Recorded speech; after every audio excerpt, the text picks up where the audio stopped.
Welcome to Napa Solutions Hub Bearing Assembly Installation Video. Before you begin, this installation is considered a mild repair procedure by our technicians. Suggested time of installation is between 1 and 1.5 hours to complete the entire replacement instead of over 3 hours with a non-pre-pressed assembly. Warning: take proper precautions when dealing with electrical equipment. Disconnect the battery before performing any repairs. To begin the installation, remove the wheel and tire assembly. Next, remove the 2 caliper mounting bracket bolts, which will allow you to remove the caliper from the brake rotor.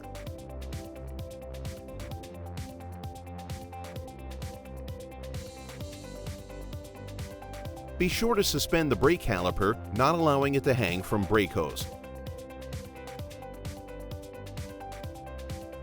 Loosen rotor from hub assembly. Gently tapping edges of rotor may help to break rotor free. Excessive force may cause damage to rotor.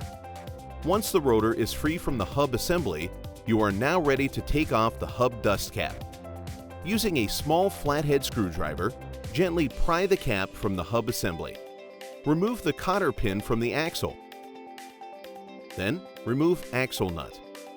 Once the axle nut is removed, loosen the 4 bolts attaching the bearing assembly to the steering knuckle. Please note, you will have to loosen all bolts halfway before you are able to fully remove the hub bearing assembly. Separate axle from assembly using an air hammer or mallet, allowing you to fully remove the 4 bolts previously loosened. Once loose, remove assembly from vehicle. Please note, our technicians recommend that you check behind the knuckle for a worn seal. If needed, we have included in our kit a replacement seal. With your replacement assembly on the bench, lubricate and install the provided seal on backside of hub bearing. With your new pre-assembled hub bearing assembly, follow steps in reverse order for a quick and easy repair.